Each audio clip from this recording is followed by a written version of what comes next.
Hi, welcome to the Mindful Chef podcast and to our first episode. This is a podcast about bridging the gap between flavour and nutrition. We're your hosts. I'm Sasha. I'm a registered dietitian and the head of health here at Mindful Chef, and I'm passionate about real and realistic conversations about health. It's not just about having healthy food on your plate.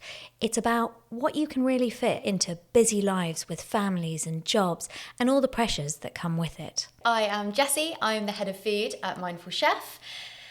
Some people call me the Hoff, but I essentially look after our kitchen team. I develop the menus, the meals, and I do a lot of eating. I'm a professional chef by trade, mainly with a background of private catering and recipe development, with a specific focus on seasonal and nutritious meals. So throughout this season, we will be exploring how food and nutrition can be more about just fueling your bodies and actually making yourself feel good. We will be hosting a number of really exciting guests who will give us some hot takes and tips on how to live a better lifestyle, make yourself feel great, and cook some delicious meals. And before we move on to our first topic, I'm going to kick off with our weekly dish up, which is where we are going to be talking about either an ingredient or a habit that we are really interested in this week. So over to you, Jessie. Anything that has taken your fancy that you want to bring up? Yes, so this was a really easy question for me to answer. I'm currently obsessed with anchovies. I just got back from a trip to Spain where obviously their weather's a little bit nicer and their tomatoes are already perfectly ripe. Every day for lunch I had a slice of toast with tomato, drizzle of olive oil and an anchovy on top. And honestly, I just think it's the most underrated ingredient. It can make the most simple of dishes suddenly hugely elevated. It sounds a bit fancy. I think some people kind of think it's a love 'em or loathe 'em sort of ingredient, but I don't know, if you think that, I think maybe you've not been having it right. I'm that terrible chef who, if someone says they don't like an ingredient, I will try and sneak it into a plate of food and wait until they finish the plate, have told me how great it is, until I tell them that they actually just ate said food. And anchovies are the best because they just dissolve. I mean, maybe not on toast, but if you put it into a pasta sauce, they dissolve, you can't see them, and they just add that kind of salty depth of flavour that you can't help but love. And sorry, Mum, if you heard that, you've definitely had an anchovy dish without knowing. Well, I love anchovies, but I really feel like I don't know how to cook with them very well. So I think you're going to have to give me some tips at some stage. Any sort of like headline ways of how best to do it? Just best simply enjoyed on toast? I mean, if you have a good, you can get really lovely fresh anchovies just from the supermarket, not super expensive. I'd say they're the best for eating kind of as it comes. But equally, like, I don't think you need to be a fish food tin snob about it. They're just salty and delicious. But if you're maybe like entry-level anchovy eater, not 100% sure yet, what I do is a really basic pasta sauce, gently heat up the oil, and at the same time you add the garlic, finely chop the anchovy, put it in, and it honestly just melts into the oil, and then you're good to go from there. And that's super nice in a tomato sauce, like a puttanesca, but also like a pesto-based, buttery or olive oil, kind of slightly drier pasta. It's really delicious. So I'm not going for an ingredient, I'm going for a healthy habit. And it's fruit and veg. Specifically, that most of us are not eating enough of them. Crazy statistic, but in the UK, 80% of people are not hitting 5 of their 5 a day. And new research from a UK supermarket has found that 1 out of 10 kids are not hitting the 5 a day target either in a normal school day. And a third of parents are saying that kids are refusing to eat fruits and vegetables at all. So, we talk a lot about optimizing diets, but really we're not even getting the basics right. And why does this matter? Well, because fruit and vegetables have been really well researched, and eating more of them is super well linked with reducing cardiovascular disease, strokes, and the risk of certain types of cancer. And just one portion, eating one extra portion of fruit and veg, which is 80 grams, so that's a handful, can decrease your risk of early death by 5%. So it's, oh my goodness, crazy statistics when you think about it. So get out there and enjoy some more fruit and vegetables. So just keep it simple. Add some more veg. Absolutely. And actually, that really nicely takes us into the main question for today's episode, which is, how do some people find it so difficult to eat well? And how do we stop the dinner time burnout? Well, I'm going to start talking a little bit about nutrition cacophony, which is this noise. And there's so much noise around nutrition and all these mixed messages and misinformation.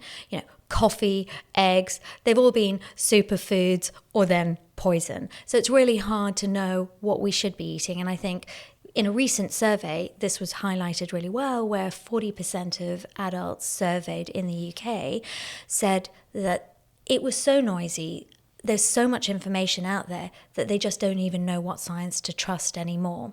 So it's become a space where I think with social media, lots of places, we just got a cognitive overload. There's also a lot of science washing out there. So I understand why people don't know what to believe, what they should be doing, how they should be eating. It's becoming really difficult. So I've got 3 top tips that I would recommend if you want to sort of work out whether the information that you are getting is right and valid, is have a think about who's giving you that information. What is their background? What is their training? Do they have training or an academic qualification in nutrition to be making that statement? Secondly, how quick a fix are they suggesting this hack that you might be following would lead to? Anything too quick, yes, it is too good to be true. Eating well and health, it's a longer journey, so don't trust the quick fixes. And then lastly, I would say, don't trust absolute claims and statements. Science is not always black and white, but scientists never say grand, big statements of you must absolutely do X, Y, Z or not do X, Y, Z. Science has got sort of like nuance, and scientists are always quite careful about the statements they make. What about you? How does this sort of like relate to sort of like the food space and cooking? Yeah, I mean, I think it's actually, your social media point, I think, can be absolutely the same for cooking as for nutrition. There is so much content out there kind of showing you how to eat, how to balance the perfect plate, what that perfect plate should look like. There's a lot of emphasis on like optimization and making something perfect. And I think as someone who certainly is like, if someone's new to cooking and new to maybe trying to eat more healthily, there's so much rubbish out there that not only could direct you in completely the wrong direction, but also just puts emphasis where emphasis doesn't need to be and overcomplicates what should be quite simple. The gym bro plate, for example, how many plates of food have we seen on Instagram, which is, big old fat chicken breast, huge portion of rice and a little bit of broccoli. Going back to your hot take at the beginning of this episode, that's not how you're going to get the basic of just eat 5 a day, which we all grew up learning. We all see the diagram. So that drives me mad, because that isn't necessarily for everyone how you're going to eat best for you. And actually, I think also there is so much pressure on not only creating a meal that is good for you and will be right for your diet, but is also supposed to taste fantastic and look fantastic at the same time. And I think that can often be a barrier to entry if you're new to the world, because, suddenly if you see an image or a recipe and you think, oh, well, my plate's never going to look like that, that can quite quickly turn into, oh, I can't cook like that, which is essentially saying I can't cook, which, anyone can cook. And it's so easy to make something delicious and tasty, but simple. And I don't think we talk about that enough. And I think there's quite damaging messages out there. Overcomplicating something that should be simple. I agree with that. When you go onto social media, onto Instagram, you see these beautiful plates, but what no one sees is what's happened behind the scenes. How long it took for that plate to be carefully curated so it looked really amazing in that photograph or in that video. And that's not how we make food at home in our kitchens. Is that like, I'm a chef. I literally cook for a living, and I still have that mental overwhelm when I need to decide what to cook at the end of the day, because I've almost been like oversaturated with food images and, all these different ingredients. And it's fantastic that these are so accessible now. Certainly my parents' generation didn't have that type of choice, and that's wonderful and freeing. But if your goal is to feed yourself, feed your family, and make sure you're getting all the right things into your body, you don't need that, and you don't need to be worrying about that, especially, at the end of a long day in the midweek. Yeah, definitely. I think a lot of it is cognitive overload. It's 600 different messages. I should walk 10,000 steps a day. I should be having 30 grams of fiber a day. Who even knows what 30 grams of fiber looks like in their day? Let alone, let's make a beautiful plate that I can, take a snap and put on Instagram. I think the other thing is that people are not, they've sort of forgotten to listen to their bodies. In sort of snapping photographs or having phones at the table, we're sort of disconnecting ourselves from the food that is in front of us, and that wonderful sort of journey of enjoying the food and savoring every moment and savoring those flavors, and most importantly, savoring the time together with others at the mealtime. I feel like meals are so rushed often and quite dysfunctional in our modern society. I don't know, I can't say I didn't live 100 years ago whether mealtimes were even better at that point in time, but I think it is a lot of countries, a lot of sort of like Scandinavian countries, certainly in France, they take time out to enjoy their lunchtime meals. Whereas I feel here in the UK, we're racing around, having sandwiches at our desk, and food really is about fuel. So I think it's kind of like getting back to engaging, listening to our bodies, sort of really taking a note of how that meal made me feel, enjoyment factor, but how it made me feel in my body. When I have clients, and I often just get them to sort of do a tracker, what are your energy levels? What was your hunger before? How did you feel? What were the choices that you were making? Was it around certain emotions that you had? And I think just even connecting onto some of that is really powerful, to just really appreciate the food that's in front of you even more. Absolutely. And I think there's such a disconnect, because I think we're all told to eat X amount of fiber, X amount of fruit and veg. And I think when you hear that, you're like, okay, I'm doing that. I'm taking it off the list. And, you've maybe eaten your plate of food, done. But I think we don't talk enough about why, it's good for bone health, fine. It's good for the brain, great. But actually, you feel better. You see it in your energy levels. And, it's a tangible difference that will make you want to carry on eating like that. That's certainly what I find. If I will, have a plate of food that is absolutely not balanced, and that's fine, and I enjoy it, and I, have probably had it with a mate, and that makes it better. But equally, if I'm, after a bowl of salad with a bit of fish, which is definitely my like go-to easy dinner, I feel good afterwards, and I know it wasn't a gourmet meal. I'm never going to serve it to, one of my guests, but it was right for me, and I know it's also doing good. I think it's really important for people to remember that not every bowl of food has to be exciting. Like, that's okay. And I think the pressure that you put on yourself to maybe, blow your mind, blow your partner's mind every meal is what makes it stressful and what leads to that burnout. And also, it doesn't need to be perfect. Sasha, please, jump in here, but not every plate needs to tick all the boxes. It's way more beneficial to look over the day or the week. Absolutely. It's about dietary patterns and how you eat over time. I have a wonderful friend who follows an 80-20 rule that she uses, and I love it because it really applies very well to nutrition. Trying to get 80% of your meals right most of the time, but 20% of the time, it's okay to sort of be eating off brief. But also it's about variety, diversity, different things. And food is so much more than just these nutrients that are sitting on the plate. It's the experience that you're having, the joy of cooking it up in the kitchen, relaxing. I don't know, you can comment on that much better. I find cooking actually very stressful because I'm not very good cook in the kitchen at all.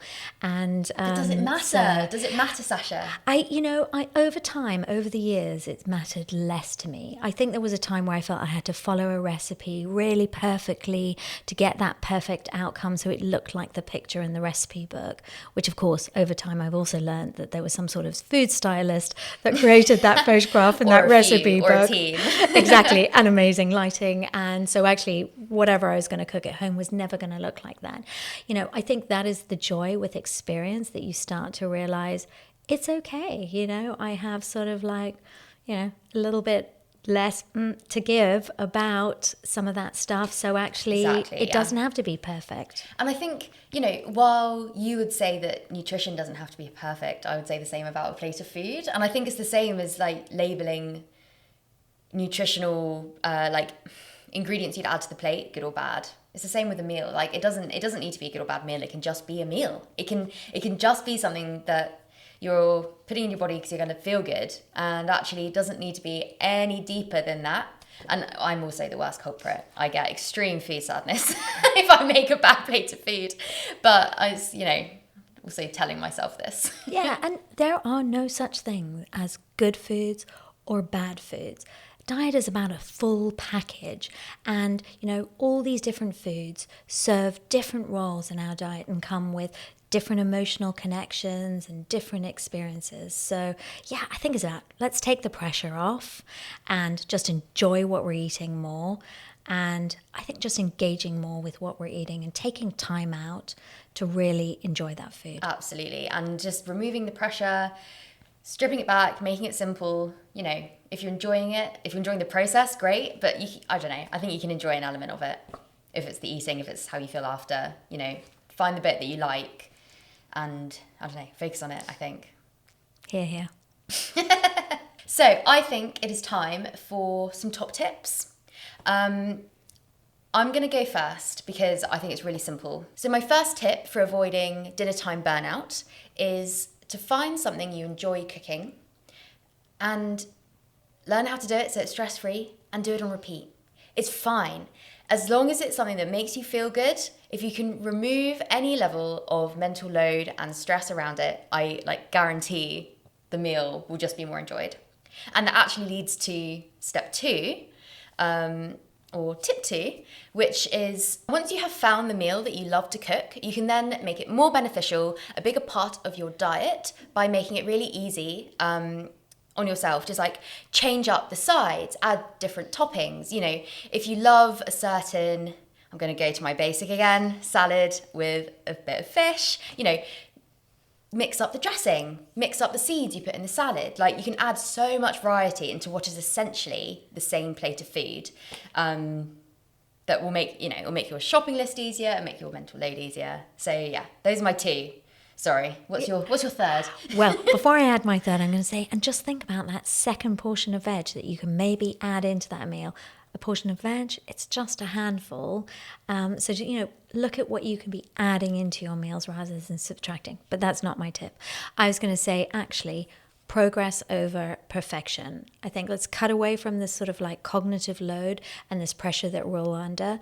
Find the one thing, small changes that you want to make to your diet that will make you feel better, that work for you and work for your busy life. And then just try to stick with it because, it's small habits consistently over time for better health. I love that one. Great third tip. Amazing. And I think that takes us very neatly to the end of this episode.